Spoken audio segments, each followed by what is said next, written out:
아멘.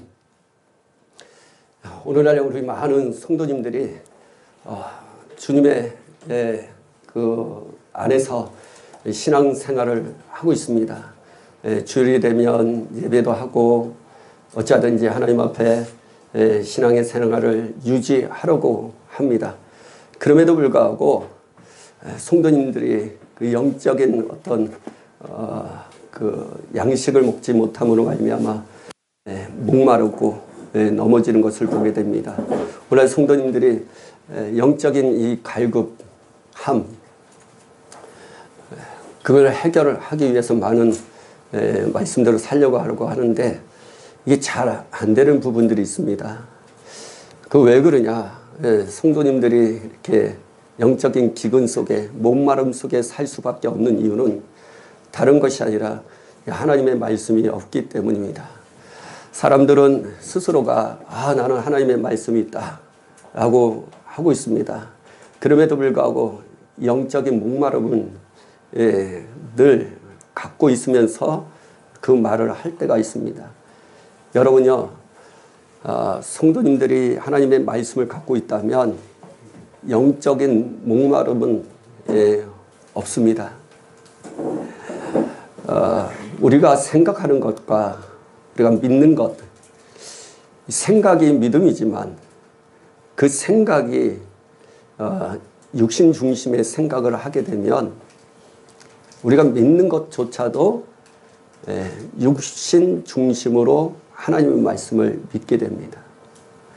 그러니까 내 마음이 이 딱딱한 심령의 상태로 부드럽지 않고 그리고 완악한 상태, 고집이 있고 그리고 하나님의 말씀에 그 온유함으로 받을 자세가 없는 상태에서 말씀을 들으면 그 말씀은 우리에게 만족함을 이렇게 가져다 주지 못한다는 것입니다. 중요한 것은 말씀을 듣는다라고 했을 때 그 말씀은 변함이 없습니다. 하나님의 말씀은 생명의 말씀입니다. 반드시 그 말씀을 들었을 때 살아나는 역사가 일어나요. 그럼에도 불구하고 그 말씀의 능력이 실제로 우리 삶 가운데 부딪혔을 때 그리고 우리의 심령에 부딪혔을 때 반드시 그 생명의 말씀이 우리의 삶을 인도하도록 영향을 미쳐야 되는데도 불구하고 그러지 못하는 이유는 우리 자신 때문이라는 거예요. 성경은 그것을 우리에게 말씀을 하고 있다는 것입니다. 말씀이 있다면 목마름이 없습니다. 근데 말씀이 있다 하면서도 목마름이 있다는 것은 성경적인 것이 아니라는 것을 말씀하고 있습니다. 성도가 영적인 목마름을 갖고 있고 영적인 그 배고픔을 갖고 있다면 그 속에는 하나님의 말씀이 없다는 증거입니다. 참 안타까운 것은 우리들이 신앙의 생활을 할 때 영적인 목마름조차도 모르고 내가 내 안에 그 영적인 배고픔을 느끼지 못하고 있다는 것은 그거는 신앙에 있어서 영적인 병을 갖고 있는 것입니다. 성도 여러분이 육신적으로도 난 배고프지 않아. 그걸 거시증이라 합니까? 맞아요? 내가 배고픔을 느끼지 못하는 거 아닌가? 먹어도 또 먹고 싶은 게 거시증인가요? 음식을 거부하는 거죠. 거시증. 그러니까 자기가 사실은 이 몸은 먹어야 되죠. 근데 먹고 싶은 마음이 없어요. 또 어떤 면에서는 자기가 다이어트를 하기 위해서 그렇게 음식을 거부하는 것도 있겠죠. 그럼에도 불구하고 자기 몸 자체가 음식을 먹지 않아도 자기는 배부르다라고 생각하고 거부하는 경우도 있고, 그리고 이게 진짜 뭐랄까 배부르지 않은데도 불구하고 배부른 것처럼 느끼는 경우도 있고, 자기 자신이 이게 질병이라고 생각을 하지 않고 음식을 거부하는 경우도 있고, 그렇죠? 그게 사실은 질병 중에 하나거든요. 몸은 배고프면 먹어야 됩니다. 그렇죠? 목마르면 먹어야 됩니다. 그럼에도 불구하고 이 생각이 내가 스스로 배부르다라고 생각하고 음식을 거절하는 것 같이, 신앙인들도 영적인 이 목마름이나 배고픔이 있음에도 불구하고 영적으로 그 민감하지 못함으로 인해서 그것에 대한 갈급함이 없다는 것입니다. 갈급함은 언제 생기느냐? 문제가 생길 때, 성도들이 환난을 가고 문제에 어려움이 있을 때, 그때 갈급함이 생기는 거예요. 평생 갈급함이 생기지 않습니다. 이 또한 여러분 영적 질병 중에 하나입니다. 그래서 예수님이 이 땅에 오셔서 8가지 복에 대한 말씀을 하시면서 이런 얘기했죠. 가난한 자, 심령이 가난한 자에게 복이 있다라고 말씀하고 있습니다. 왜 심령이 가난한 자가 복이 있을까요? 지금 우리가 영적 상태가 진짜 가난한지 가난하지 않는지 전혀 모르고 살아가고 있다는 것입니다. 그래서 계시록에도 보면 너희가 이름은 살아있으나 죽은 자라다 이렇게 말씀하시고, 너희 벌거벗은, 영적으로는 너희가 부여한 자라고 생각하지만 가난한 자라라고 예수님께서 말씀하신 것처럼 정말 우리 자신의 현 주소, 다시 말해 영적인 현 주소를 모르고 신앙의 생활을 하고 있다는 것입니다. 그 영적 현 주소를 제대로 알 수 있는 것은 우리의 기준이 우리의 생각이 아니에요. 우리 과거에 우리 영적 체험했던 것, 내가 예수 믿고 그 뒤에 기도 생활을 통해서 응답을 받았고 기도 생활을 통해서 하나님 앞에 체험했던 그 과거의 것들이 지금 현재의 우리의 영적으로 현 주소는 아니라는 것입니다. 근데 지금 현 주소가 영적으로 지금 완전히 만화 쓰고 다운돼 있고 그 가난하고 있고 영적인 완전 질병 속에 있음에도 불구하고 과거의 그것에 대한 그 믿음이 지금 내 믿음이라고 생각하고 그게 영적 현 주소라고 착각하면서 살아가고 있다는 것이 참 안타까운 부분이에요. 우리의 영적 현 주소를 알 수 있는 길은 오직 하나님의 말씀입니다. 지금 많은 성도들이 말씀을 갖고 있다 하지만 영적으로 공고하고 있다는 거예요. 영적인 갈급함을 갖고 있다는 것입니다. 왜 이런 현상이 일어날까요? 벌써 구약시대에 호세아 선지자는 우리에게 그것을 아모스 선지자가 그걸 말씀하고 있습니다. 아모스 선지자가. 우리 아모스 9장을 한번 볼까요? 아모스 8장. 아모스 8장 11절.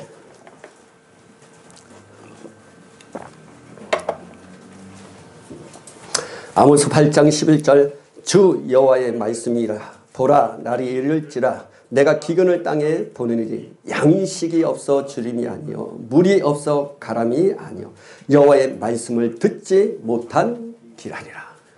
그러니까 하나님의 말씀이 없기 때문에 기갈을 당하는 것입니다. 영적인 갈급함이 생기는 것입니다. 비록 이게 하나님께서 그 심판하신 부분이죠. 기근을 땅에 보내리리라고 말씀하고 있습니다. 하나님의 심판 가운데 하나입니다. 갈급함입니다.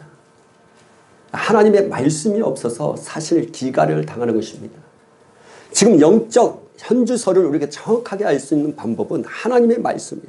내가 그 말씀을 들었을 때, 그 말씀을 읽었을 때, 그 말씀을 내 안으로 받아들였을 때 내가 스스로가 기갈에서 해갈로, 다시 말하면 이제 영적인 목마름에서 이제는 목마르지 않는 이런 상태로 변화돼야 되는데도 불구하고 그러지 못하는 것은 무엇인가 잘못되어 있다는 거예요. 말씀을 들어도 영적인 기가를 받지 못하고 해갈을 받지 못하고 있다면 무엇인가 잘못되어 있다는 거예요. 그게 하나님의 말씀의 문제일까요? 그렇지 않습니다. 그 말씀을 듣는 우리들의 문제예요. 우리의 마음의 상태가 그 상태에 따라서 하나님의 말씀이 생명수처럼 우리에게 폭발수처럼 완전히 넘치게 되느냐 아니냐, 이것은 우리의 마음 때문이에요. 그래서 호세아가 이야기합니다. 우리 호세아 10장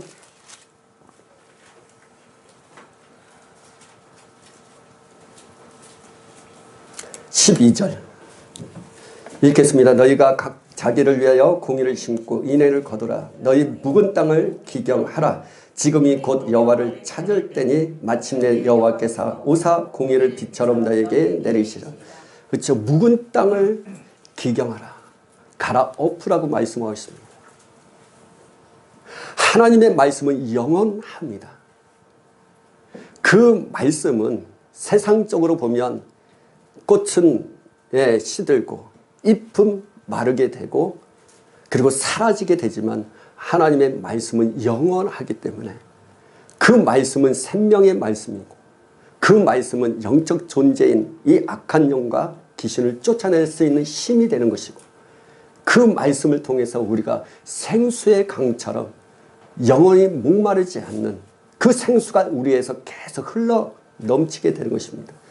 이 예수님도 이 땅에 오셔서 사마리아 여인을 만나서 그 여인에게 말하잖아요. 영원한 생수를 너에게 주겠다. 이렇게 말씀하고 있지 않습니까? 여러분요, 하나님의 말씀을 제대로 우리가 알고 믿고 또 순종하면 우리는 영원히 목마르지 않고 그런 기쁨 속에서 살게 될 것입니다. 그럼에도 불구하고 그렇지 않는 이유는 결국에는 우리의 마음 때문이에요. 이 완악한 마음 때문에 하나님의 말씀이 내 안으로 들어와도 아니면 그 말씀이 내가 들어도 그 말씀의 열매가 맺혀지지 않게 됨으로 말미암아 우리는 공고하게 되고 영적인 생수를 마시지 못하게 됨으로 말미암아 갈급한 심령의 상태에서 신앙의 생활을 할 수밖에 없다는 것입니다. 왜 하나님의 말씀을 들어도 그 말씀에 대한 순종함이 없습니까? 여러분, 하나님의 말씀은 듣는 것이 아니라 그 말씀대로 순종할 때 이루어지는 것입니다. 근데 하나님의 말씀을 순종할 수 있는 자가 있습니다. 마음이 부드러운 자가 하나님의 말씀을 순종할 수 있어요. 마음이 간팍하고 고집이 세고 완악한 자는 하나님의 말씀에 순종할 수가 없습니다. 뿐만 아니라 하나님의 말씀을 들었을 때 오해하고 곡해할 수도 있고 또 다르게 생각할 수가 있다는 것입니다. 그러니까 하나님의 말씀을 그대로 받아들여야 돼. 우리 안에 여러분 프리즘 있잖아요. 이게 프리즘 그렇죠. 그것이 뭐냐, 빛이 딱 들어오면 그대로 받아들여서 그걸 해야 되는데 프리즘 같은 거는 굴곡이 생겨갖고 그렇죠.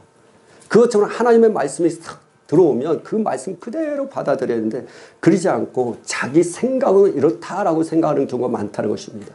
그래서 지금 오늘날 솔직히 말해서 지금 하나님의 말씀을 통해서 보면 자꾸만 하나님의 말씀이 한마디로 얘기하면 방언이나 표적과 기사 그리고 병 고치고 귀신을 쫓는 사역들 이러한 부분들을 자꾸만 자기의 생각으로 하나님 말씀을 그대로 받아들이는 것이 아니라 자기 생각으로 자꾸만 곡해하고 오해하는 경우가 얼마나 많은지 모릅니다.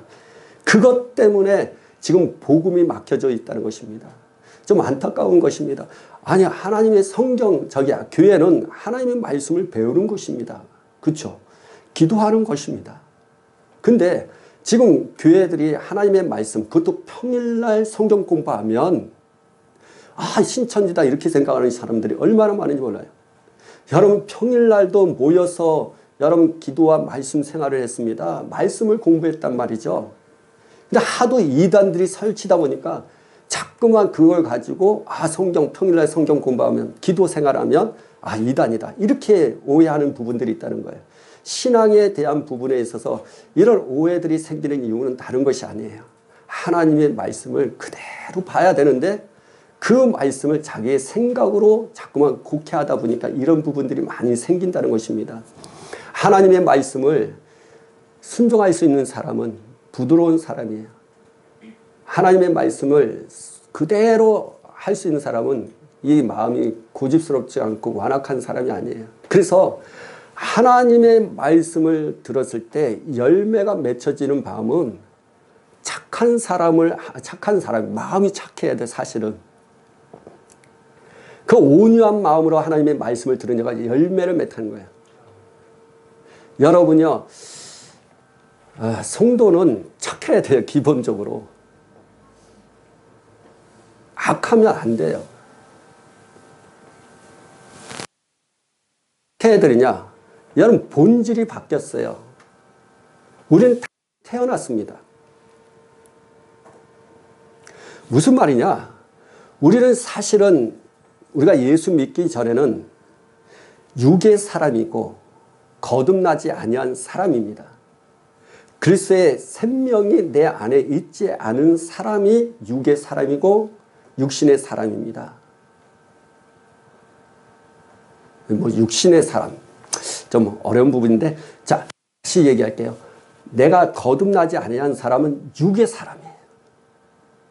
육신의 사람은 거듭났지만, 세상 중심으로 살아가는 사람을 육신의 사람이라니까. 자, 육의 사람, 거듭나지 아니한 사람들이에요. 그러나 우리가 예수를 딱 믿은 다음부터 우리는 거듭났다라는 거예요. 거듭났다라는 표현은 다시 태어났다라는 것입니다. 육의 사람으로 태어난 우리들이 예수를 믿으면 새 사람으로 태어납니다. 그리스도의 사람이 되는 것입니다. 그래서 예수의 사람과 또 우리 예수의 사람 아닌 다시는 육의 사람 이렇게 구분이 되어 있습니다. 예수의 사람은요, 기본적으로 완전히 태어났기 때문에 새 사람이 되었기 때문에 기본적인 것이 착한 거예요. 성경은 그래서 이렇게 표현합니다. 너희는 새로운 피조물이라는 거예요. 다시 새롭게 지음을 받은 존재가 예수 믿는 저와 여러분입니다. 그런데 아직도 우리가 가치관이 그리고 우리의 삶이 생활 방식이 세상 중심으로 살아가다 보니까 나는 거듭났는데도 불구하고 새 사람 됐는데도 불구하고 이 삶은 생각은 생활 패턴은 세상 사람하고 똑같으니까 그 사람을 향해서 육신의 사람이고 그 사람을 향해서는 주님이 하신 말씀이 어린아이라 라고 이야기하는 것입니다. 근데 그것이 진정한 우리의 삶이냐? 성경에서는 그렇게 말하지 않습니다.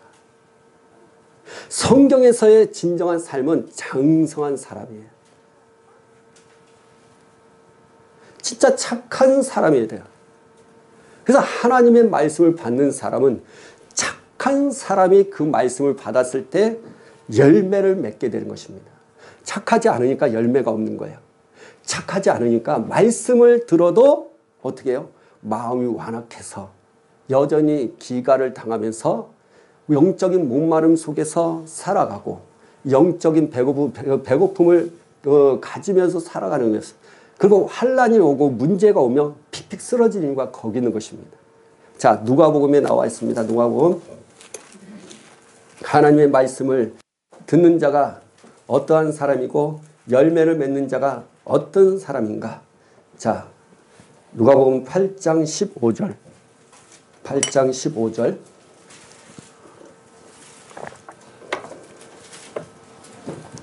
이곡다 시작. 좋은 땅에 있다는 것은 착하고 좋은 마음으로 말씀을 듣고 지키어 인내로 결실하는 자다.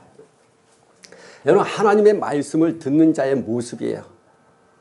착하고 좋은 마음으로 말씀을 듣는 자라고 말씀하는 거예요. 그러니까 하나님의 말씀을 들었을 때 착하고 좋은 마음으로 하나님의 말씀을 듣는 자가 좋은 열매를 맺는 거예요. 뿐만 아니라 듣고 끝나는 것이 아니라 지키는 자랬어요. 그러니까 하나님의 말씀을 들었을 때 착하고 좋은 마음으로 하나님을 말씀을 지키는 자가 많은 열매를 맺게 된다라고 말씀하고 있는 거예요. 그러한 사람들은요, 영적인 목마름을 가질 수가 없어요. 그리고 그 영적인 목마름, 그 목마름 속에서 하나님의 갈급함이 있다는 거예요. 여러분, 우리는 부족한 걸 느껴야 돼요.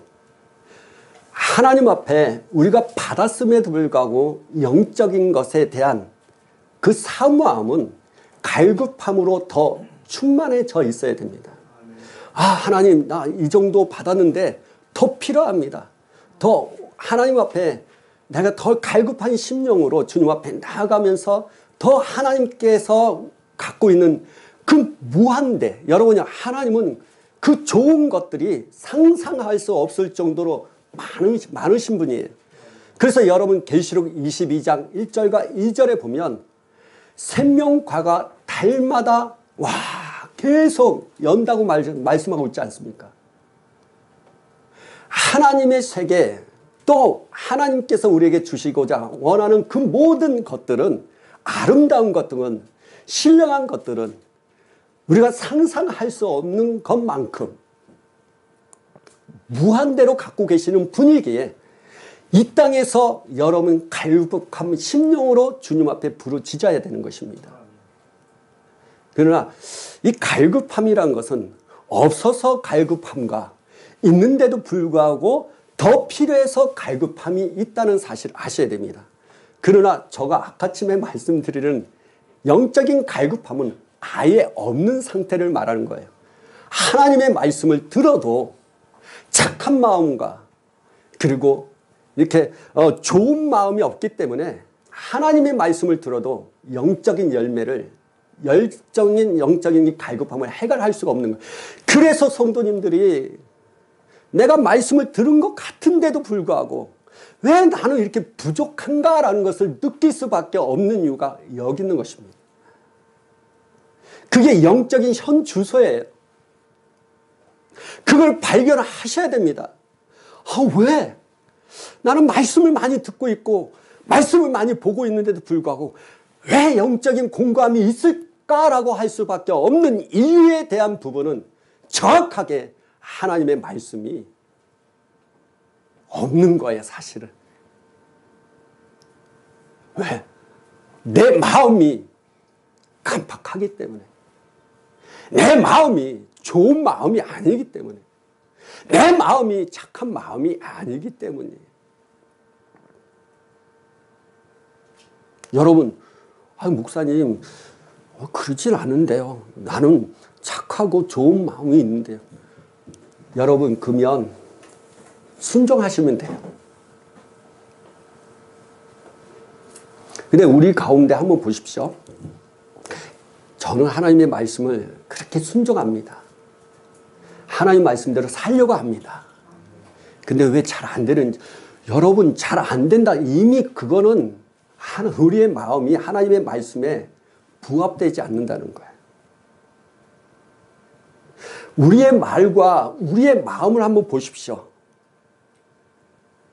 나는 말씀을 순종하고 있다? 말씀을 잘 듣고 있다? 그렇다면 환경을 보지 마셔야죠. 근데 환경을 보거든요. 여러분, 베드로와 같은 분들이 많다는 거죠. 처음에는 하나님의 말씀에 순종해서 갑니다. 여러분, 성경에 보면 예수님께서 물 위를 걸으셨죠? 그때 많은 제자들이 얘기합니다. 저기 웬 유령일까? 어떻게 물 위를 걸어? 자세히 보니까 예수님이었어요. 베드로가 얘기합니다. 예수님, 저도 걸을 수 있습니까? 그래, 걸어라. 그래서 물 위를 걸었잖아요. 예수님이 오라 하니까 그 말씀에 순종해서 물 위를 걸었잖아요. 뛰어내렸잖아요. 걸었습니다. 근데 바람이 불어서 파도가 칠 때 그가 그걸 보고 물에 빠지게 됐습니다. 그때 예수님께서 손을 건지시고 손을 붙잡고 이야기합니다. 어떻게 이렇게 믿음이 적냐? 이런 말씀하세요. 무슨 말이냐? 진짜 하나님의 말씀을 받아들이고 순종한다면 그 말씀을 가지고 살아가면서 환경에 대한 우리에게 있어서 많은 어떤 장애물이 있다 하더라도 그걸 보더라도 하나님의 말씀을 우리는 순종하면서 끝까지 가야 하는 것입니다. 근데 그것이 무엇이냐? 성경에서는 말하기를 인내라라고 이야기하는 것입니다. 하나님의 말씀을 붙잡고 끝까지 가는 데 있어서 환경에 어려움이 있다 하더라도 그 환경을 보지 않고 그 말씀을 붙잡고 그 말씀의 권위를 들고 끝까지 가는 것을 인내라고 하는 것입니다. 그게 오늘 여기도 나오잖아요. 우리 18절에 보면 15절에 좋은 땅에 있다는 것은 착하고 좋은 마음으로 말씀을 듣고 지키여 인내로 결실하는 것입니다. 여러분 인내로 결실하다라는 말씀하고 있어요. 여러분 잘 보셔야 돼요. 하나님의 말씀이 우리 삶 가운데 영향력으로 강력하게 미칠 수 있는 그 방법은 하나님의 말씀을 듣고 지키면서 그 말씀이 우리 삶 가운데 실제적으로 영향력을 미칠 수 있도록 그 말씀에 대한 것에 의심이나 갈등이나 그리고 그 말씀에 대한 어떠한 것 때문에 의심하는 그 모든 것을 다 제거하면서 끝까지 인내하면서 그 말씀이 내 가운데 역사하도록 끝까지 인내하는 자에게 결실이 있는 거예요. 무슨 말이냐? 아, 목사님, 내 기도했어요. 사실을 작정해서 기도하고요. 내 질병을 놓고 기도하고요. 환경을 놓고 막 기도하는데 사실 하나님의 말씀에 대한 의심은 없습니다. 그 말씀대로 의심이 없기 때문에 내가 작정하고 있지 않습니까? 내가 의심하지 않기 때문에 힘들어도 기도하고 있지 않습니까? 내가 힘들어도 하나님의 말씀을 지키고 행하려고 애쓰고 있습니다. 근데 목사님, 응답이 안 돼요. 어느 때까지입니까? 그 말에 고백을 할 수밖에 없는 환경이지만 그러나 성경은 말하고 있습니다. 그 말씀대로 작정하고 기도하고 하나님 앞에 헌신했다면 이제는 그 말씀이 우리 삶 가운데 응답으로 찾아오도록 하기 위해서는 우리는 인내가 필요하다는 사실을 말씀하고 있어요. 그러니까 많은 목회자들이 여러분 말씀대로 순종하면 응답을 받습니다. 지금 문제를 가지고 기도하면 응답을 받습니다. 이게 기본적인 것입니다. 근데 사실은 그 응답은 내가 그 말씀에 순종하고 인내로 그 말씀이 실제로 내 삶 가운데 응답이 되도록 내가 인내하면서 끝까지 그 말씀을 붙잡고 살아가는 자에게 응답하시는 거예요. 많은 분들이 말씀에 순종을 하는데 인내로 그것을 내게로 응답으로 가져오는 그것까지는 하지 못하니까 그냥 하나님의 응답 없는 것 같아. 나에게는 하나님이 그냥 그거 아무래도 그대로 갖고 있어야 되나. 질병도 마찬가지예요. 질병도 주님이 치유하신다고 하셨거든요. 근데 많은 시간을 가지고 주님 앞에 치유놓고 기도하는데 응답이 없으니까 지쳐서 포기하면서 하는 얘기야. 나는 사도 바울처럼 내게 약할 때 곧 강함이다 생각하고 그냥 기도하지 않고 포기하는 사람들이 있어요. 성경적으로 맞지 않아요. 성경에 여러분 이 말씀을 여러분 다시 한번 고백하기로 여러분 선포하기를 원합니다. 우리 15절 같이 읽읍시다. 좋은 땅에 있다는 것은 착하고 마음으로 말씀을 듣고 지키여 인내로 결실하는 거야. 하나님의 말씀을 어떻게 해요? 인내로 결실하게 되는 거예요. 말씀을 듣고 순종하는 것으로 끝나는 것이 아니라 그 말씀이 내게 실제적으로 다가올 때까지 내 삶에 영향력을 끼칠 때까지 내게 힘이 되고 내게 그 갈급함을 완전히 해결할 수 있을 정도의 그 상태까지 올 때까지 우리가 해야 할 것은 인내로 그 말씀을 계속 지키는 것입니다. 지금 시대에 보면 인내가 부족해요. 아이들도 얼마나 아이들도 막 그렇잖아요. 인내가 부족하잖아요. 그래서 그 절제함을 못하는 거예요. 인내가 부족하니까 절제가 안 나타나는 거잖아요. 그래서 사람들 지금 시대의 사람들은 뭐냐면은 자기 자신을 절제하지 못해갖고 막 분을 내죠. 요새 여러분 지나가다가 절대 툭건 들어도 사과를 하셔야 되는데 그 사람이 먼저 툭건 들어도 사과하셔야 돼요. 왜냐하면 분을 갖고 있어서 무서워요. 옛날에는 툭건 왜 그래? 막 그런데 지금은 그렇잖아요. 툭 건드려잖아. 내가 잘못을 안 해도 툭 건드려도 이 사람들 왜 그래? 그러면 주먹이 먼저 나가요. 지금은 진짜 상상할 수가 없어요. 그러니까 절대 여러분 그냥 맞지 않기 위해서. 중요한 거는 여러분 내가 다치면 이거는 우리가 손해예요.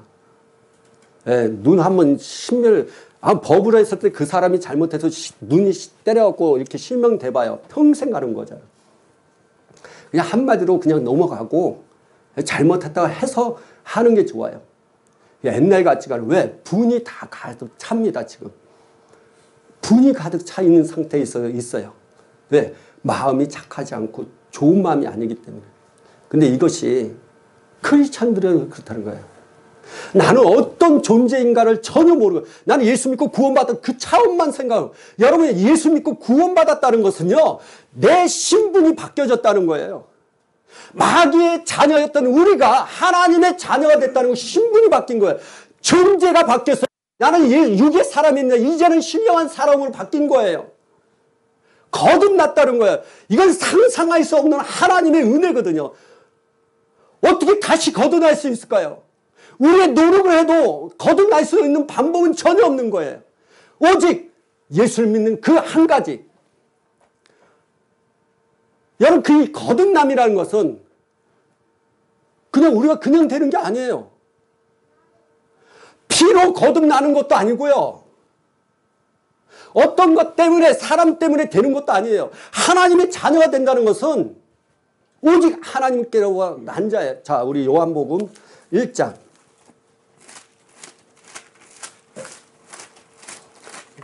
이게 너무 이 사실을 전혀 모르면 이해를 못하고 믿지 못하면 그냥 종교 생활을 할 수밖에 없어요. 우리가 종교 생활을 하지 않는 가장 기본적인 거예요. 이 기본적인 것도 우리가 모르고 신앙생활을 하고 있다는 거예요.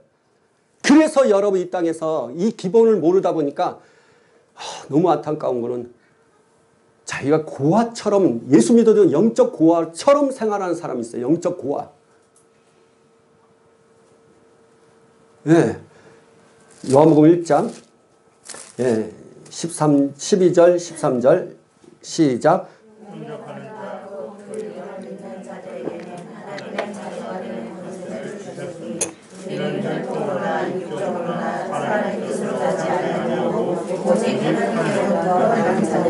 그렇죠. 하나님의 자녀가 된다는 혈통으로도 되지 않는 거예요.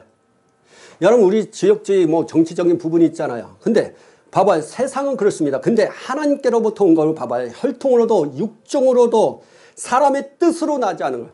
아무리 이 사람을 아무리 구원시키려고 아무리 내 뜻을 아무리 관찰해도 구원 하나님의 자녀가 되는 것은 나의 노력도 나의 뜻도 나의 원함도 가정의 혈통으로 피를 아무리 바꿔도 하나님의 자녀가 될 수 없어요. 하나님의 자녀가 되는 건 하나님의 뜻대로 되는 거예요. 하나님이 원함이 있는 거예요. 그래서 창세기 에베소서 1장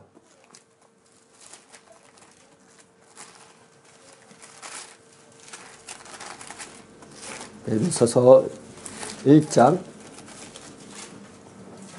4절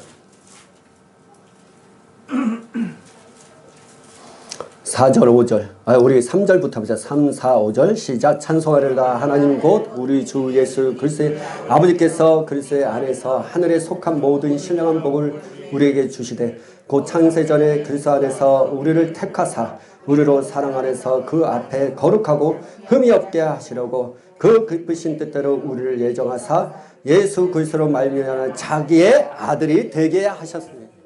우리에게 신령한 복을 주신 거 여러분이 솔직히 말해서 저와 여러분이 신령한 복을 받은 자입니다. 태어나서부터.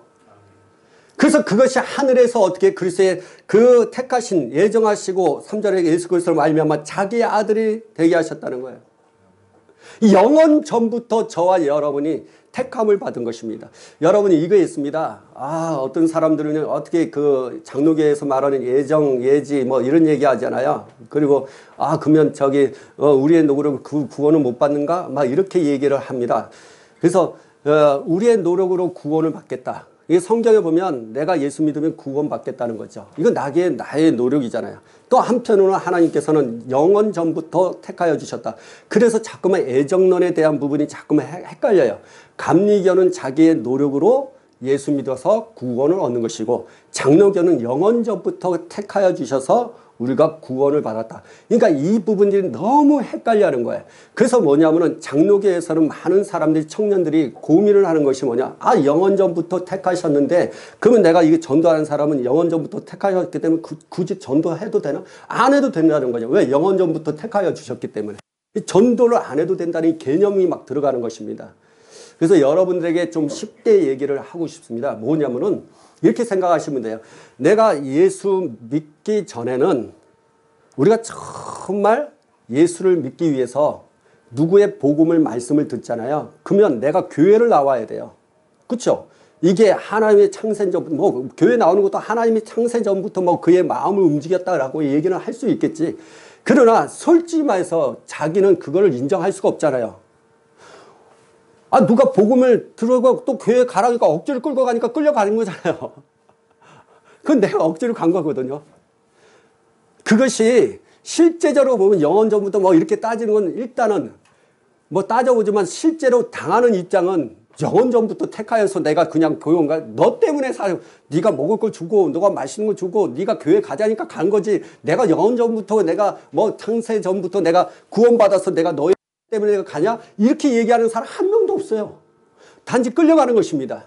그래서 예수 믿기 전에 누구로부터 내가 그 초청을 받아서 내 의지로 교회에 나와서 내가 구원을 받은 거거든요. 예수 믿고 구원받은 거죠. 그래서 그거는 내 의지로 구원을 받았다 할 수가 있는 것입니다. 그러나 내가 예수님 안에 들어왔어요. 이제는. 그 예수님 믿고 구원받았고 내가 교회 생활하는 동안에 신앙생활 한다고 보니까 뭡니까? 내가 창세 전부터 내가 하나님 앞에 택하심을 받았기 때문에 여기 왔구나. 이렇게 표현하는 거예요. 그래서 성경은 두 가지가 나와요. 예수 믿기 전에 내가 의지로 예수 믿고 나와서 내가 구원받은 거. 그게 나와 있고요. 성경 구절에 나와 있어요. 하나만 얘기하지 않습니다. 내가 주 예수를 믿어라. 그럼 너와 내가 예수 믿어야 되거든요. 내 의지를 통해서 그건 믿기 전에 의 상태의 모습에 대해서 성경은 그렇게 이야기하고 그래서 초청하는 것입니다. 야, 너 예수를 믿어라. 그러면 내가 의지를 통해서 교회를 나와서 아니면 누구를 통해서 내가 억지로라도 나와서 그래서 예수 믿고 받는 것입니다. 그게 성경 구절에 나온 것이고 그러나 이제는 교회에 들어와서 내가 신앙생활을 보니까 이거는 영원 전부터 택하시는 하나님의 은혜 속에 내가 있구나. 그래서 이게 있는 것입니다. 그래서 애정론 이거 신학적인 교리적으로 따지지 마시고 그게 아니라 성경에서 두 가지를 말합니다. 쉽게 얘기하면 내가 예수 믿기 전에 하나님을 내가 믿도록 하기 위해서 내가 의지 들어서 예수 믿는 것이고 내가 예수 믿고 구원받았는데 이제는 교회 생활하면서 신앙생활하면서 말씀을 제대로 보니까 이것은 영원 전부터 나를 택하신 사건이구나. 이걸 알면 여러분들이 지금 어떻게 해요? 나가서 전도해야 됩니다. 우리는 영원 전부터 택하신 사건을 아는 거죠. 왜? 우리가 예수 믿고 구원받고 이제 신앙생활하고 말씀을 알기 때문에. 그러나 믿지 아니한 사람들은 영원 전부터 택하신 것에 대한 걸 전혀 모르고 있어요. 그렇기 때문에 그들에게 복음을 전해서 억지로라도 나와서 그 사람이 의지를 들여서 예수 믿게 하고 구원받게 하는 것입니다. 이게 성경에서 이렇게 말씀하고 있는 거예요. 이러니까 좀 쉽죠. 우리가 자꾸만 신학과 교리를 따지니까 자꾸만 헷갈리는 것입니다. 이게 창세전에 이렇게 애정론이냐 이거 따지는 게 아니에요. 예수 믿기 전과 예수 믿기 후에 대한 성경의 말씀이 나와 있을 뿐이에요. 우리는 그렇게 하면 쉬운 것이나 그러나 제가 여러분의 말씀을 드리고 하나님의 자녀가 된다는 것은 만세 전부터 창세기 전부터 그리스도 안에서 택하심을 받은 것입니다. 이게 우리에게 신령한 복입니다. 이 복을 우리가 받았는데도 불구하고 이 땅에서 이게 혈통으로나 육적으로나 사람의 뜻으로 나눈 것처럼 생각하다 보니까 이게 자꾸만 이게 헷갈리는 것입니다. 하나님께 태어난 자입니다. 저와 여러분은 하나님으로부터 태어난 자입니다. 따라합시다. 저와 여러분은 하나님으로부터 태어난 자입니다. 아멘. 여러분이 하나님의 자녀입니다. 고아처럼 살 이유가 없어요. 여러분이 혈통, 여러분의 혈정, 아니면 저 혈통으로나 육정으로나 사람의 뜻으로 여러분이 태어난 게 아니에요. 오직 하나님으로부터 택하심을 받아서 태어난 자들입니다. 그래서 여러분이 신분을 아셔야 돼. 정체성을 알아야 되는 거예요. 이 정체성을 가지고 신앙의 생활을 할 때 우리는 담대한 삶을 살 수가 있는 것입니다. 하나님은 별도로 우리를 고아나 가부처럼 버려둔 적이 없어요. 여러분 구약시대에도 고아와 가부를 항상 챙겼고 신약에 와서도 예수님께서 항상 말씀을 너를 고아와 가부처럼 두지 아니하고 성령을 여러분에게 부어주셔서 여러분과 영원토록 함께하게 하신다라고 말씀하셨어요. 그래서 여러분이 하나님의 자녀가 되게 하는 것을 무엇입니까? 우리가 예수 믿고 구원받고 예수 믿는 것이 하나님의 자녀가 되는 것이고, 그러면 그 자녀 된 것을 내가 확실하게 알 수 있고 이걸 내가 자녀다라고 고백하게 하신 것은 누구예요? 성령 하나님이에요. 성령 하나님 아니고서는 하나님의 자녀라고 말을 할 수가 없는 것입니다. 여러분 본질하고 말하는 건 달라요. 다시 말해 내가 마음으로 믿게 되는 것과 입으로 시인하는 것은 너무 달라요. 내가 갖고 있는 건 갖고 있어도 내가 시인하는 것은 다르거든요. 자, 내가 하나님의 자녀가 되는 것은 예수 그리스도를 믿음으로 말미암아 자녀가 된 것이고, 내가 자녀라고 말을 확실하게 얘기할 수 있는 건 성령의 역사하심을 통해서 이루어지는 것입니다. 이걸 여러분 구분할 줄 아셔야 됩니다. 왜? 성령 오시면 그냥 자녀가 된다? 아니요. 성경에 봐봐요. 너희가 성령을 모셔라. 성령을 믿어라. 그러면 하나님의 자녀가 된다. 어디 성경에 나와 있어? 안 나와요. 오직 예수를 믿어야만이 자녀 되게 하신다는 거예요. 근데 그 자녀 되게 하기 위해서 그 예수를 받아들이게 하는 것은 누구예요? 성령의 역사예요. 역할. 다시 말해 여러분이요, 이렇게 낭떠러지가 있는데 저 편에서 이 편으로 옮기기 위해서는 다리가 필요한 거예요. 이 편에서 저 편까지 올리는 방법은 오직 성령 하나님만이 그렇게 할 수 있는 것입니다. 그래서 성령을 우리가 통해서 우리가 구원에 이루어지게 되고 그 역사가 일어난다는 사실을 말씀하고 있는 것입니다. 1장 우리 13절 한번 볼까요? 에베소서 1장 13절이에요. 그 안에서 너희 진리의 말씀 곧 너희의 구원의 복음을 듣고 그 안에서 또한 믿어 약속의 성령으로 인침을 받았다라고 말했어요. 우린 진리의 말씀을 믿고 들었어요. 그 다음에 그걸 통해서 성령께서 약속의 성령으로 인침을 받는 거예요. 그래서 하나님의 자녀로 완전히 삼게 만든 것입니다. 그래서 성령이 내 안에 계셔서 우리의 삶을 인도하시는 거예요. 고아와 가부처럼 인도하지 않는다는 것입니다. 그래서 파라크레토스, 보혜사라는 얘기하죠. 파라크레토스, 그는 그의 곁에서 우리에게 말씀하시고 우리 상담자가 돼서 역사하시는 게 파라크레토스, 보혜사라는 것입니다. 그래서 성경에는 또 다른 보혜사라고 얘기하죠. 사람들이 얘기하는 거예요. 이게 또 다른 보혜사. 그러면 보혜사란 보혜사인데 다른 보혜사예요. 여러분 이게 무슨 뜻인지 알아요? 이게 예수님은 어떤 분이에요? 예수님도 상담자예요. 상담자. 예수님도 상담을 하시는 분이에요. 근데 예수님 죽고 부활하시고 저 천국에 올라가시면서 또 다른 보혜사라고 얘기해요. 보혜사라고는 상담자, 파라테스 그의 곁에서 역사하시고 말씀하시는 분 그래요. 자, 이사야 9장 6절이 예수님도 상담자라는 것을 알아요. 이사야 9장 6절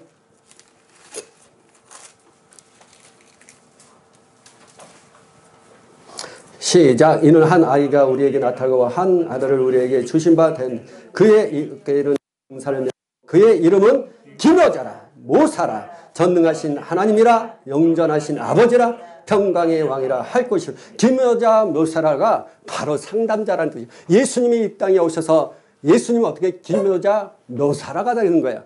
그분이 우리 제자들과 함께 하셨고 많은 사람과 함께 하심으로 말미암아 그에게 곁에서 말씀을 하셨고 예수님이 죽고 부활하시고 승천하시고 하나님의 우편 보좌에 앉으시고 또 다른 보혜사 상담자를 보내주시는데 그분이 성령이에요.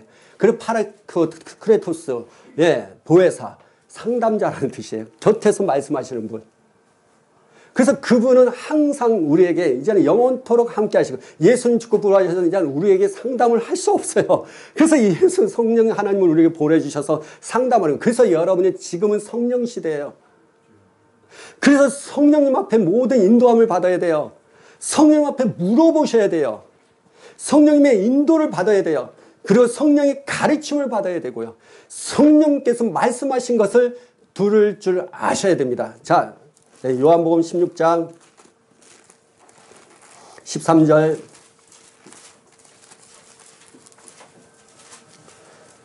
시작. 그러나 진리의 성령이 오시면 그가 너희를 모든 진리 가운데로 인도하시 그가 스스로 말하지 않고 오직 들은 것을 말하며 장래일을 너희에게 알시 성령이 오시면 그가 모든 진리 가운데 인도함을 받는 데있어요. 성령이 우리 안에 계시잖아요. 그래서 진리 가운데 인도함을 받는다는 것입니다. 우리 14장 요한복음 14장 26절 시작. 보혜사 곧 아버지께서 내 이름으로 보내실 성령 그가 너에게 모든 것을 가르치고 내가 너에게 말한 모든 것을 생각 성령 하나님이 오시면 우리를 가르치시고 또 예수님께서 하셨던 그 말들을 생각나요.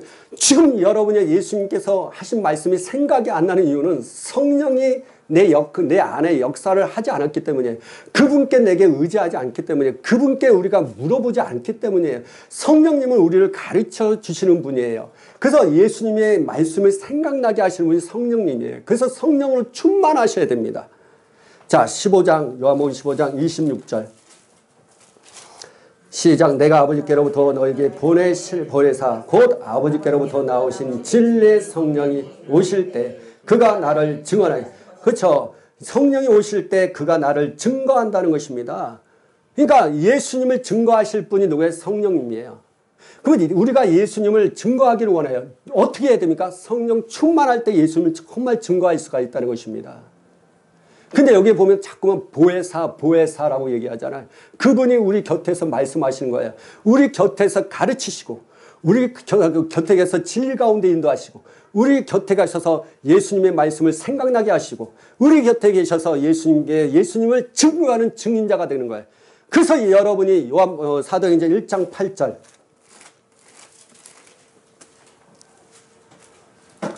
사도행전 1장 8절 시작. 오직 성령이 너희에게 임하시면 너희가 권능을 받고 예루살렘과 온 유대와 사마리아 땅끝까지 이르러 내 증인이 되리라. 그러니까 예수님의 증인이 될 수 있는 사람은 성령님이 오셔야 됩니다. 그러니까 이 말씀이 이렇게 정확한 거예요. 사도 요한이 이야기했던 성령이 오시면 예수님의 증인이 되는 것처럼 그러니까 성령님은 파라카데스 보혜사 옆에서 그 역할을 하는 거예요. 우리가 아직도 예수님의 증인이 되지 못하는 것은 성령으로 충만하지 않기 때문에 또한 성령이 사실 안 계시는데도 불구하고 계신 것처럼 생각하고 있다는 것입니다. 여러분 예수 믿으면 다 성령 계시는 것처럼 착각하는 거예요. 아니에요. 예수 믿고 구원받고 성령이 오셔야 됩니다. 그럴 때 성령이 계신 것에 대해서 권능을 받아서 예수님의 증인이 되는 것입니다. 그래서 사도들은 항상 제자들이 복음을 전할 때 여러분의 인사의 말이 있고 점검하는 것이 있었습니다. 그것이 뭐냐? 사도 바울이 그랬죠. 사도행전 19장 1절과 2절.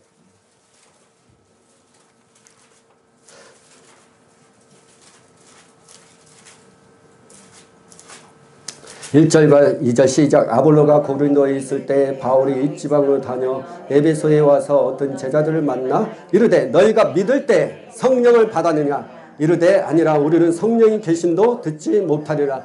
여러분 믿을 때 성령 계시느냐? 그걸 질문 던진 것입니다. 여러분 믿을 때 성령 계십니까?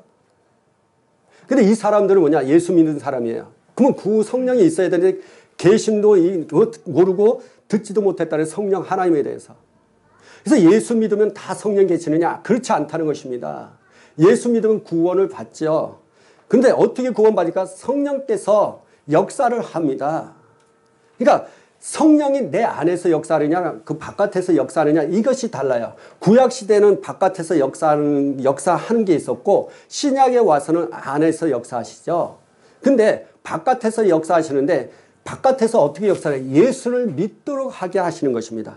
그래서 성령께서 예수를 받아들이도록 하는 것이고 그래서 구원을 받는 것이고 구원 받을 자는 성령은 내 안에 계시지 않기 때문에 성령이 오셔야 됩니다.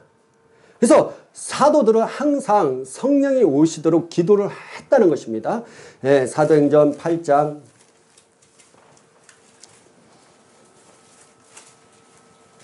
12절 빌립이 하나님의 나라와 및 예수 그리스도의 이름에 관하여 전도함을 그들이 믿고 남녀가 다 세례를 받으니, 그러니까 예수를 믿었고 세례를 받았다. 세례를 받았다는 건 구원함을 받았다. 근데 구원 받았지만 그들이 성령이 있었느냐? 아니라는 것입니다. 자, 14절 16절까지 읽읍시다. 예루살렘에 있는 사도들이 사마리아도 하나님의 말씀을 받았다함을 듣고 베드로와 요한을 보내매 그들이 내려가서 그들을 위하여 성령 받기를 기도하니 이는 아직 한 사람에게도 성령 내리심이 없고 오직 주 예수의 이름으로 세례만 받으리라. 17절 이에 두 사도가 그들에게 안수하며 성령을 받는지라. 그렇죠. 예수 믿고 구원을 받았습니다. 그러나 그들에게는 성령 내리신 적이 없고 성령을 받은 적이 없어요. 그래서 사도들은, 두 사도는 안수함으로 말미암아 성령을 받느니라. 이게 사도들의 사역이었다는 것입니다. 그러면 이 사역이 지금 끝났나요? 아닙니다. 지금도 이 사역이 그대로 이루어지고 있다는 것입니다. 왜냐하면 이게 그러면 성령이 어떻게 오신 거 오시지 않은 거 어떻게 증거합니까? 여러분 이걸 아셔야 됩니다. 그래서 사도행전 10장에 보면 그렇습니다. 우리가 10장에 6절 45절 46절 베드로와 함께 온 할례 받은 신자들이 이방인들 성령 부어 주심으로 말미암아 논란이 이는 방언을 말하며 하나님의 높임을 들음이라. 성령이 오셨을 때 그들이 방언을 하겠다는 거예요. 그래서 사실 사도 바울은 그 아볼로 제자들에게 이야기를, 너가 성령을 받았느냐? 우리는 성령을 받은 적도 없다. 그런 거예요. 왜 그랬을까요? 성령이 오시면 반드시 방언을 하게 되는 것입니다. 근데 사람들이 착각하는 것이 뭐냐? 방언에 대해서 자꾸만 이야기하는 게 뭐냐면 기본적인 성경의 이 기본 틀이 깨지는 거예요. 뭐가 깨지느냐? 방언은 기도입니다. 그러나 사실 방언이라는 것은 성령이 계시느냐 안 계시느냐 이게 가장 중요한 것입니다. 방언은 하나의 영의 기도, 방언 기도, 기도로 생각하는 것입니다. 그러니 성령에 관한 부분들이 너무 빠져 있는 거예요. 그래서 방언 기도를 하나의 은사로 생각하고, 그래서 방언 기도 많이 하는 사람들을 보면 이 사람들이 어떻게 근데 인격이 안 돼갖고 막 이럴 수 있다는 거예요. 여러분요, 그건 아닙니다. 여러분 예수 믿는다 해서 구원받는다 해서 인격이 다 새로워져요? 아니요. 말씀에 순종해야 되고 길들여져야 되고, 또 가장 중요한 건 아까 처음에 말씀을 드렸잖아요. 하나님의 말씀을 착하고 좋은 마음으로 받아들이고 또 인내로 결실을 해야 되는 것입니다. 그러니까 이러한 말씀의 훈련, 그 말씀의 그런 어떤 길들임이 없으면 자기 인격대로 살아가는 것입니다. 방언기도 은사자들이 은사가 없어도 인격이 나쁜 사람이 있어요. 그러니까 함부로 말을 판단하고 정죄하면 안 되는 것입니다. 그래서 여러분 기억하십시오. 방언기도라는 것은, 방언을 한다는 것은 성령이 내 안에 계신다는 증거입니다. 이거부터 여러분 감사가 나와야 돼요. 방언 기도를 받은 것에 대해서 이게 아니라 내가 방언 기도함으로 인하여서 내 안에 성령이 계시구나. 성령이 내 안에 계시니까 내가 진리 가운데 인도받고, 성령이 내 안에 계심으로 말미암아 내가 가르침을 받고, 성령이 내 안에 계심으로 말미암아 예수님을 증거하는 것이구나. 성령이 내 안에 계심으로 말미암아 내가 예수님께서 생각하는 그 모든 것을 내게 생각나게 하시구나. 그러면서 내가 권능을 받을 수 있구나. 그리고 예수님의 증인이 될 수 있구나.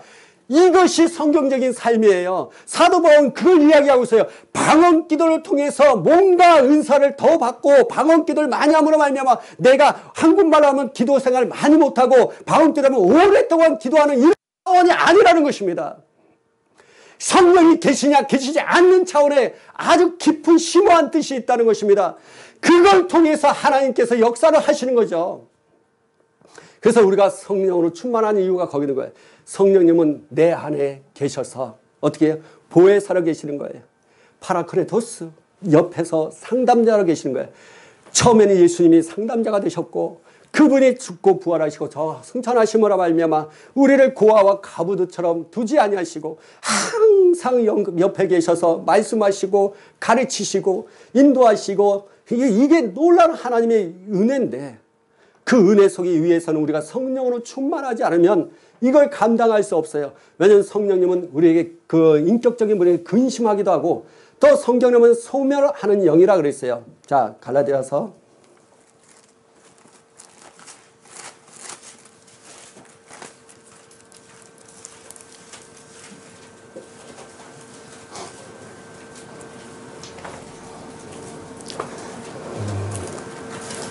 갈라디아서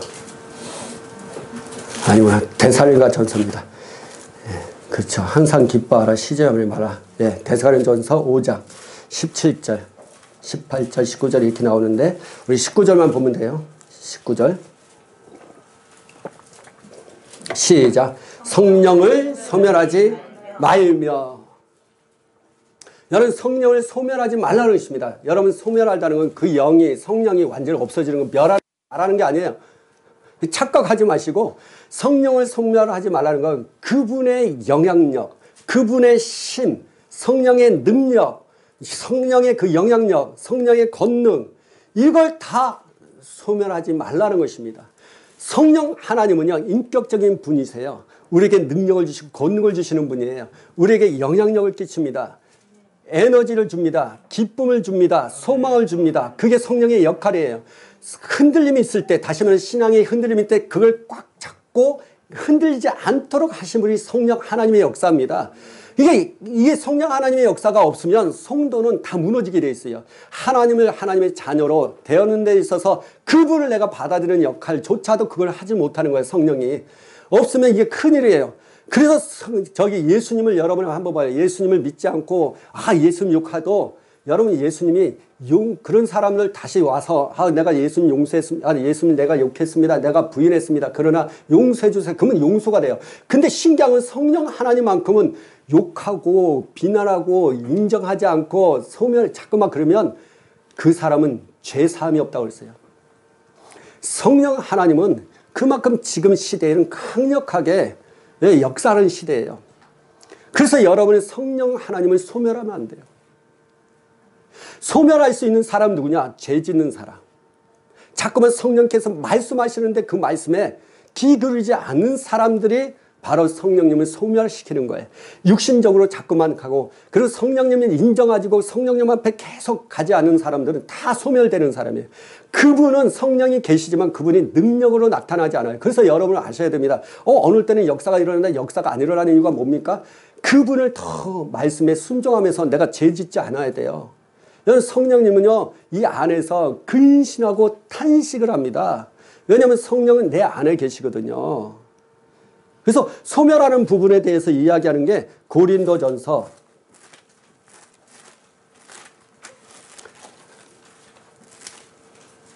6장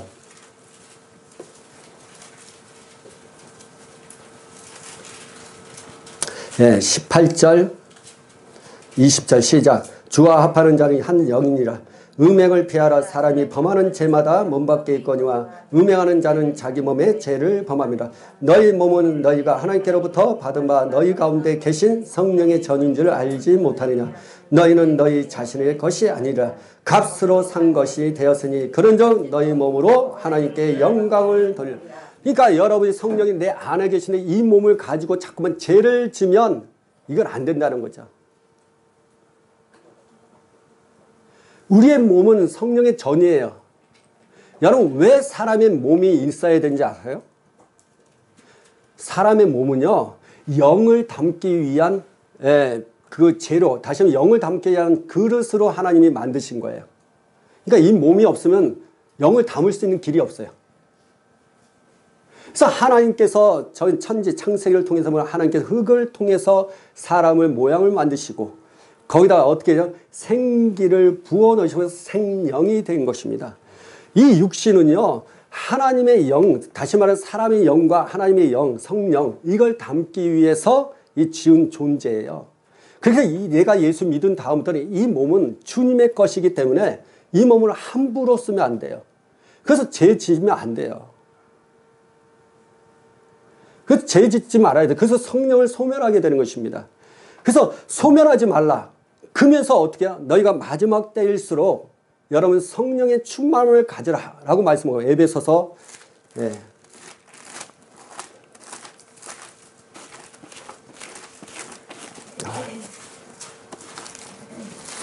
에베소서 이게 어디나요? 5장인가? 4장이에요. 4장.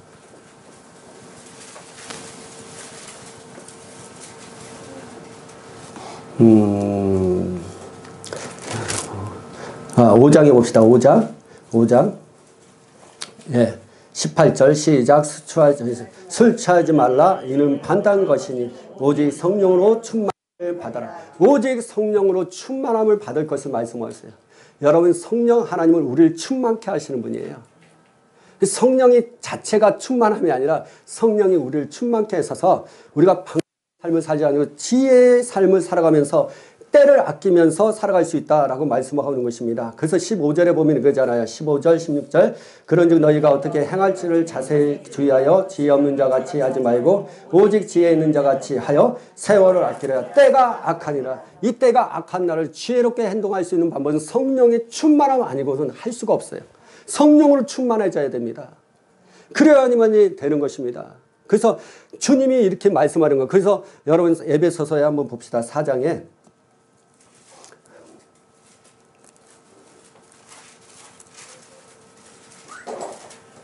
30절, 4장 30절 시작. 하나님의 성령을 근심하게 하지 말라. 그 안에서 너희가 구원의 날까지 인치심을 받아내라.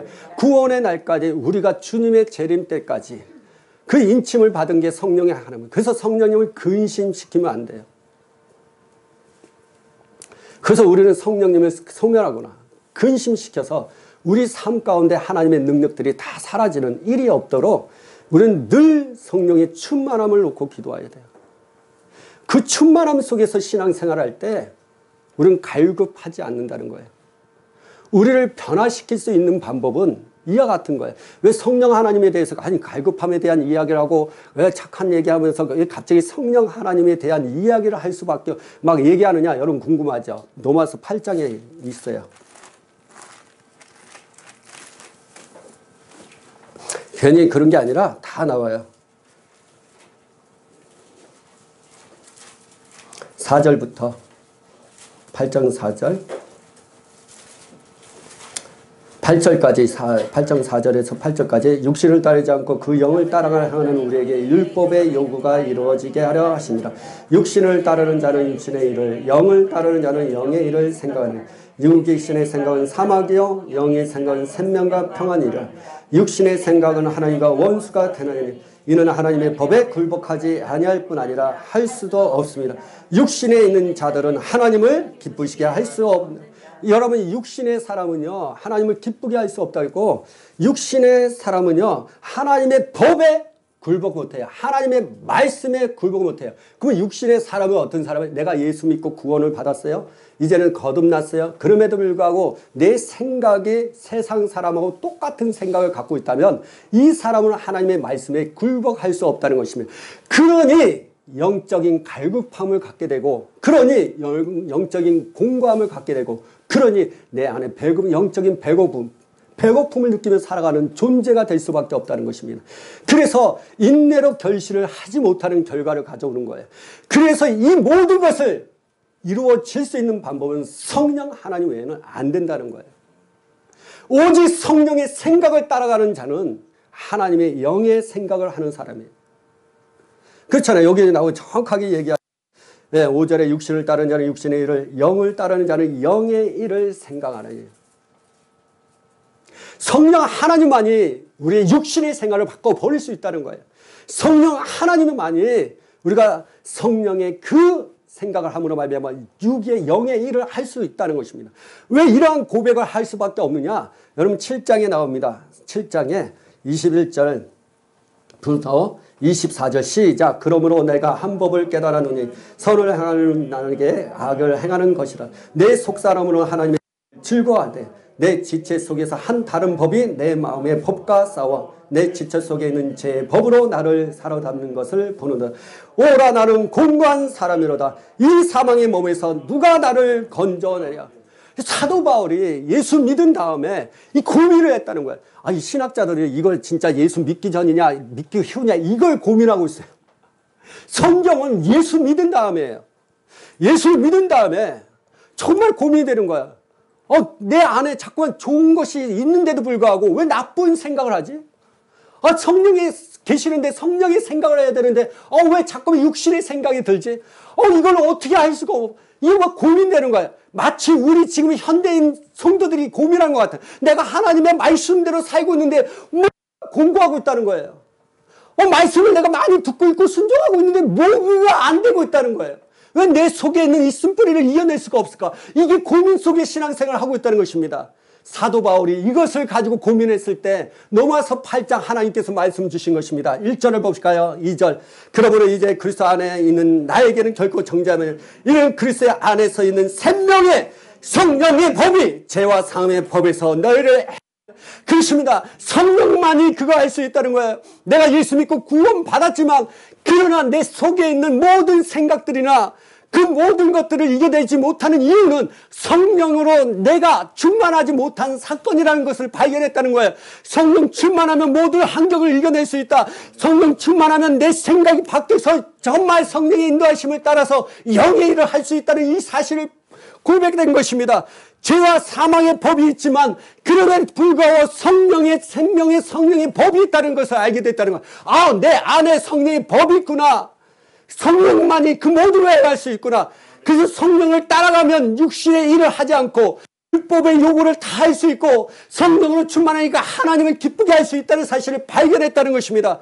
육신으로 살면 하나님을 기쁘게 할 수 없고 하나님과 원수가 되는 거예요. 여러분이요, 하나님과 원수가 되면서 살아가는 성도들이 있다는 거. 여러분, 이거 심각한 겁니다. 내가 신앙생활 하고 있는데 하나님과 원수가 된 상태에 있어요. 그거 뭐냐? 육신으로 살면 그렇다는, 육신으로. 자기가 육신으로 살고 있는데도 불구하고 그게 해결만 하고 있다는 거야. 하나님, 내가 육신으로 살았네. 그리고 또 육신으로 내 생각과 내 마음과 나의 삶을 완전히 변화시키지는 않는, 성령의 지배를 당하지 않은 상태에서 살고 있어요. 근데 그 삶이 하나님과 원수가 되는 거예요. 하나님과 원수가 된다는 이 사실을 뼈저리게 느끼지 못하는 상태에서 신앙생활하고 있다는 거예요. 이게 말입니까? 자기는 육신대로, 자기는 그러면 성령의 하는 대로 하셔야죠. 하셔야 됩니다. 하나님과 원수가 되지 않기 위해서 성령의 충만함을 받아야 돼요. 하나님 앞에 기도하셔야 돼요. 여러분은 문제를 놓고 기도하지만 그 문제 때문에 하나님이 있다 없다, 왜 응답이 없냐, 왜 내 신앙의 변화가 없느냐, 왜 이걸 고민할 게 아니고, 그것도 중요한 거. 왜 하나님의 말씀 율법을 내가 지키기 사람들이 얘기하면 하나님의 율법을 지키기 어렵다고 얘기해. 말씀대로 살기 여러분, 말씀대로 살기 어렵다고 하는 사람은 하나님과 원수되는 사람이에요. 어떻게 그 말을 함부로 할 수 있습니까? 말씀대로 살 수 없다. 원수된다는 거예요. 그쵸? 내 말이에요. 여기 말이죠. 하나님 말씀이잖아요. 그 말 하지 마시고 성령 충만하십시오. 아멘. 성령 충만하면 갈급함이 사라집니다. 성령 충만하면 지금 갖고 있는 여러분의 고민들, 쓴뿌리에 대한 부분들, 죄악의 이걸 어떻게 이기느냐 마느냐의 그 부분들, 내가 어떻게 하나님의 말씀을 순종하지 않는 그 부분들을 해결할 수 있는 것입니다. 지금 여러분이 성령의 충만함을 놓고 기도하셔야 돼요. 왜 우리가 세상에 밀려나가냐고요? 왜 죄를 이기지 못하고 자기 자신을 이기지 못하고 환경을 이기지 못하고 왜 그런 사람으로 변질됩니까? 하나님은 그런 사람을 어떻게 해요? 그럴 수 있다는 사실을 인정하면서 성령 충만하라 이겨내라는 거예요. 사도 바울도 그런 사람이었다는 거예요. 자기 안에 있는 이런 쓴뿌리나 자기 안에 있는 율법을 요구를 이기지 못하는 부분들이나 어떻게 하면 내가 성령으로 충만하다가 어느 날에 왜 이렇게 육신으로 생각할 수밖에 없는, 이렇게 연약한 존재로 달려갈 수밖에 없는 사람임을 고백하면서 오라 나는 공고한 자라. 여러분, 이 고백은 우리의 고백이에요. 그러나 또 하나의 고백이 있습니다. 성령 안에서 모든 걸 될 수 있는 겁니다. 사도 바울의 말을 들으셔 성령의 생명의 법이 여러분을 자유케 하십니다. 성령으로 충만하면, 성령의 인도함을 받는다면 사도 바울처럼 바뀌는 삶을 살 수 있습니다. 율법의 요구를 이기게 되고요, 하나님을 기쁘게 해드릴 수가 있다는 것입니다. 성령 충만하면요, 아멘. 여러분요, 하나의 나는 할 수 없다. 그러나 할 수 있도록 하시는 성령의 법이 있다는 사실을 고백하는 것도 중요합니다. 우리가 하나님 앞에 연약한 걸 놓고 기도하는 것도 중요하지만 그 연약함을 뛰어넘을 수 있는 성령 능력이 있다는 것도 고백하는 것이 중요합니다.